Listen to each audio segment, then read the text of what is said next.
Chased by a demon, my grandfather's terrifying encounter with the unseen. The existence of souls is the existence of ghosts. There are plenty of reasons to believe, and plenty not to. For me, it was my paternal grandfather who introduced me to this world with his own real-life experiences. This story took place around the time he was 18, 19, which was during the 1950s. He had a football match in a far-off stadium, and it took all day. By the time he was free to return home, it was already 11 p.m., and his village was 3 hours away. His coach advised all students to spend the night at the stadium and return early morning.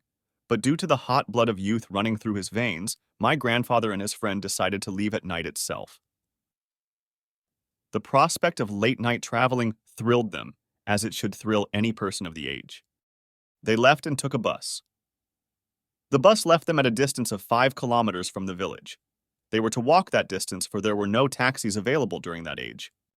That road was a regular dirt road, surrounded by dense forests on both sides. They had one torch, but it was pitch dark and the little torch wasn't being of much use. They walked onward in the dark. Both of them were starting to doubt their decision of leaving at night, but no one said anything. After walking for around half an hour, he suddenly remembered that further at a turn in the road, an evil entity was said to roam the woods after dark. He never thought much of it before, for their travels were always during the day. But now the sudden realization made him sweat in winter. He wasn't the only one to remember that. His friend suddenly stopped in his way and said, "We shouldn't go further. That thing is said to haunt the road after—" My grandfather shushed him with a finger on his lips. "Don't talk about her. Don't acknowledge her. We cannot turn back now. You do not turn back when you are in the presence of something so unholy. You do not turn back. You do not look back. You do not go back. You do not know what is behind you." His friend was visibly trembling now, but they were out of options and the only way to go was forward. Slowly, forward they went. Even my grandfather was really scared, but he'd never admit it in front of his friend. He was too well respected among his friends. When they neared the turn, the woods suddenly seemed to go silent and colder. Both of them knew what this meant, but like grandfather said, they were not to acknowledge the entity.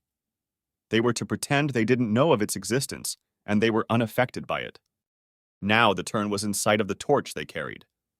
His friend, who carried the torch, was so jumpy that he was flashing the light at every bush and patch of wild grass. But what they heard next made their blood run cold.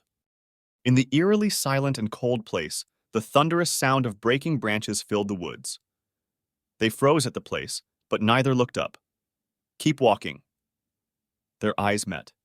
"Keep walking." Their eyes conversed. "Don't stop." Something was above them.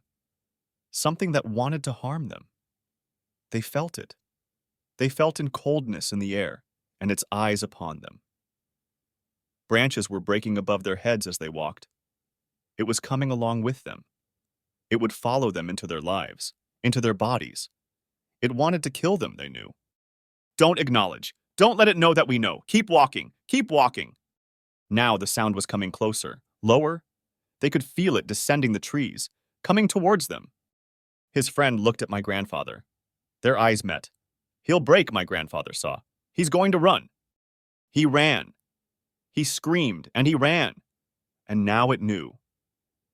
And now it came for them, through the trees. Branches broke and fell from above them. Now it would do no good to keep walking. Now it was coming for their souls. Now who stayed, died, or worse. So my grandfather ran too. There was a stone altar up ahead, he knew. On it were inscribed prayers. People came to light candles at the altar for peace and protection from the entity. Once they reached there, they would be safe. The entity couldn't cross the altar, but the altar was too far, and it was really close behind them. Now the sound of breaking branches had turned to the sound of crushing leaves. They were sure they would die. Now there was no way out. The altar was still a kilometer away. But the worst still wasn't over. Right when they were starting to gain ground on the entity, the sound of crunching twigs and branches suddenly stopped behind them. But it wasn't gone, my grandfather knew. It was trying to trick them into looking back.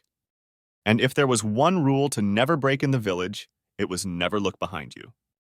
They knew. But instinct made them both turn their necks. The little sliver of hope baited and betrayed them. You do not know what is behind you. It was nothing human, my grandfather described it. Its neck was bent towards its shoulders at an unreal angle. Its hair grew to below its feet. It seemed to wear black burnt rags. Its hands were outstretched towards us. Its nails were longer than a man's arms. Its feet hovered 4 feet above the ground. They had looked back, and what they saw turned their legs to lead. They saw death coming for them with outstretched hands.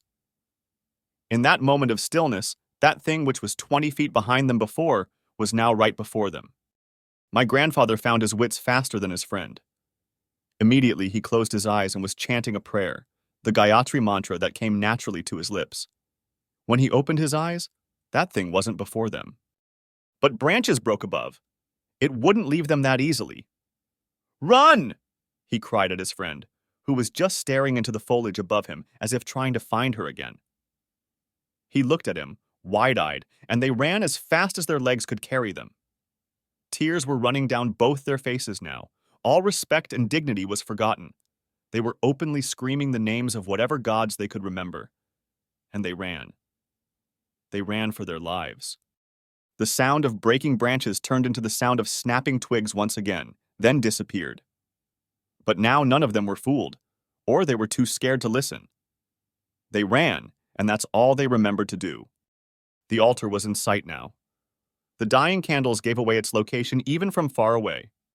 A faint cry of joy escaped their lips. But just when they thought that they were saved, fingers coiled around my grandfather's legs, and he fell onto his face.